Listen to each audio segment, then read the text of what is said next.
বড় পশু কোরবানি করে আমি বড় কোরবানি দাতা জাহির করব নিজেকে, তাহলে এর মাধ্যমে সওয়াব হওয়া তো দূরের কথা, মানুষ দেখানো ইবাদত করার কারণে শিরকে আসগরের গুনাহ হওয়ার আশঙ্কা আছে। সাধারণত গরুর সাইজ যত বড় হয় নিয়তের ভেজাল তত বেশি হয়। আমরা কোরবানি সাধারণত বেশিরভাগ মানুষ গরু দিতে পছন্দ করি। এর অনেক কারণ আছে অবশ্য। আমাদের দেশে ছাগল উৎপাদন হয় খুব কম, নানা কারণে ছাগল উৎপাদনের জন্য আমাদের এই দেশ, পৃথিবীর অনেক দেশে ছাগল অনেক বেশি উৎপাদন করা যায়। বৃষ্টি বাদল এবং ঝড় তুফানের দেশে ছাগল উৎপাদন করা নানা কারণে কঠিন, যার কারণে গরু উৎপাদন বেশি হয়, আমরা গরু কোরবানি বেশি করি। এটা দোষের কিছু না, বরং এটা স্বাভাবিক। কিন্তু আমাদের অনেকের হয়তো গরু কোরবানি করার মতো সাধ্য নেই, ছাগল কোরবানি করার সাধ্য আছে। তারপরও দেখা যায় হাওলাত বরাত করে হলেও গরু কোরবানি দেই। কেন? কারণ ছাগল কোরবানি দিলে আশেপাশে মানুষ কি বলবে। এরকম জিনিস আমাদের মধ্যে আছে না নেই? যে এত বড় লোক মানুষ, এতদিন তো জানতাম পয়সা করি আছে, উনি আবার ছাগল কোরবানি দিল, তাহলে চোখ মুখ মানুষের সামনে কেমনে দেখাবে? ভাইরা আমার, তো মানুষের কাছে কি বলবো, মানুষ কি বলবে, এই চিন্তা করে যদি গরুর জায়গায় ছাগলের জায়গায় আপনি গরু দেন, হাওলাত করিও দেন, তাতে আপনার এই কোরবানির দ্বারা সওয়াব হবে না। ভাইরা আমার, সবচেয়ে বেশি নিয়তের মধ্যে ভেজাল থাকে যেই ইবাদতে, তার নাম কোরবানি। অন্য কোনো ইবাদতে নিয়তের মধ্যে ভেজাল এত বেশি থাকে না, কোরবানিতের মধ্যে নিয়তের ভেজাল যত বেশি থাকে। কারণ কি? কারণ হলো ওই যে কোরবানি করার পর এটার ফিডব্যাক, এটার উপকারিতা, গোশতগুলো, এগুলো সব নিজেই ভোগ করে মানুষ, আপনার কাছে আবার ফিরে আসে।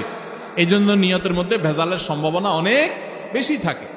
ভাইরা আমার, আমাদের প্রিয় নবী সাল্লাল্লাহু আলাইহি সাল্লাম তিনি কিন্তু গরু কিংবা ওঁট দিয়ে কোরবানি দেন নাই।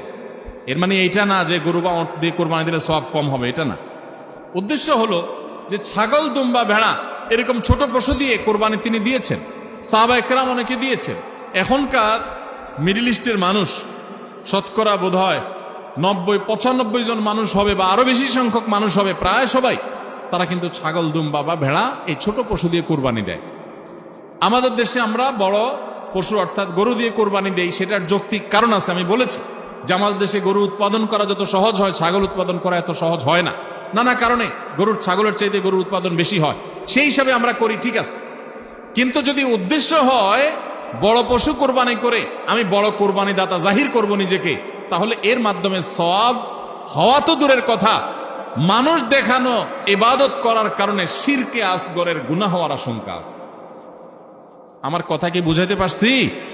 ভাইরা আমার, আমাদের দেশে বাস্তবতা হলো কিছু নেককার মানুষ আছেন, আল্লাহ তাআলা পয়সা করে দিয়েছেন, হালাল টাকা, আবার আল্লাহর উদ্দেশ্যে বড় পশু কুরবানি করে গরিব দুঃখীকে গোশত খাওয়ায়, গরিবদের পুষ্টির যোগান হয়, এরকম নেক উদ্দেশ্যওয়ালা মানুষ আছে আলহামদুলিল্লাহ।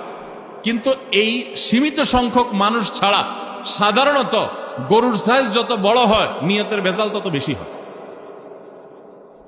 আমি কি আপনাদের বুঝাতে পারছি? সাধারণত গরুর সাইজ যত বড় হয় নিয়তের ভেজাল তত বেশি হয়। সব ক্ষেত্রে এটা প্রযোজ্য না। অনেক নেককার মানুষ আছেন যে গরুর সাইজে বড়, মাশাআল্লাহ নিয়তটাও খালেস, আবার উপার্জনও হালাল, এরকম আল্লাহর বান্দাও আছেন, কিন্তু তাদের সংখ্যা খুবই কম। সাধারণত গরুর আকার যত বড় হয়, এই বেশিরভাগ এই শ্রেণীর কোরবানি দাতাদের নিয়তে ভেজাল বেশি।